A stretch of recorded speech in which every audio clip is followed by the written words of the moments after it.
Slovnaft Cup, naša najväčšia pohárová súťaž. Pre fanúšikov sviatok, no pre marketérov Slovnaftu náročná úloha využiť toto partnerstvo na zvýšenie povedomia o aplikácii Slovnaft Move. A tá nemá s futbalom veľa spoločného. Našťastie Slovnaft Cup je oproti ligovému futbalu v niečom jedinečný. Je to taký slovenský FA Cup, v ktorom sa dokážu stretnúť týmy z okresných líg s tými najlepšími. No a niekedy sa tým okresným tímom podarí skvelý move a dotiahnu to naozaj ďaleko. A tak sa stane, že si papieroví outsideri zahrajú proti profi futbalistom a zahraničným legionárom na veľkých štadiónoch. A preto sme nevymysleli len novú kampaň, ale rovno novú trofej, ktorá týchto underdogov oslávi. Získajú tým zo 4. a nižšej ligy, ktorý urobí ten najväčší move a dotiahne to najďalej. Slovnaft Cup. Súťaž, v ktorej bojujú veľkokluby, ale aj okresní hráči. Nasadenie. Tých, ktorí živí futbal, ale aj tých, ktorí sú živí futbalom.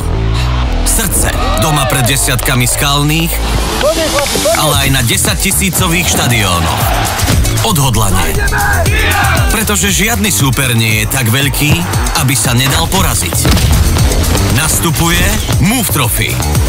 Nová trofej pre tých najväčších z tých najbojovnejších. Gratulujeme, Bytča. Tento rok je to vaše. Ľudia milujú príbehy underdogov a preto ešte predtým, ako sme sa pustili do jej odovzdávania, sme v jesennej časti pohára predstavili tie najlepšie príbehy z minulých sezón. Ukázali sme ich najlepšie moves a zapojili aj fanúšikov na sociálnych sieťach, ktorí s nami hádali, tipovali a súťažili. Postavia sa proti sebe. Keď sa Slovnaft Cup blížil ku koncu a my sme už vedeli, kto získa historicky prvú Move Trophy, ľuďom sme predstavili víťazný tím MFK Bytča. No a trofej im predsa nemohol odovzdať len tak hocikto.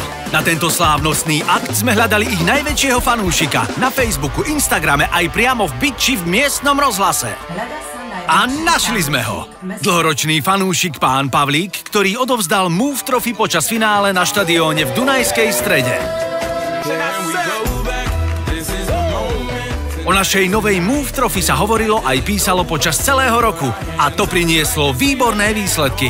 Slovnaft si v spontánnej znalosti podpory športu upevnil pozíciu lídra, no čo je ešte dôležitejšie, po kampani sa zvýšila awareness aplikácie Slovnaft Move zo 70 na 84%. Ukázalo sa, že postaviť kampaň na úplne novej športovej trofeji, ktorú sme pomenovali rovnako ako aplikáciu, bol skvelý move. A kto ju vyhrá budúci rok?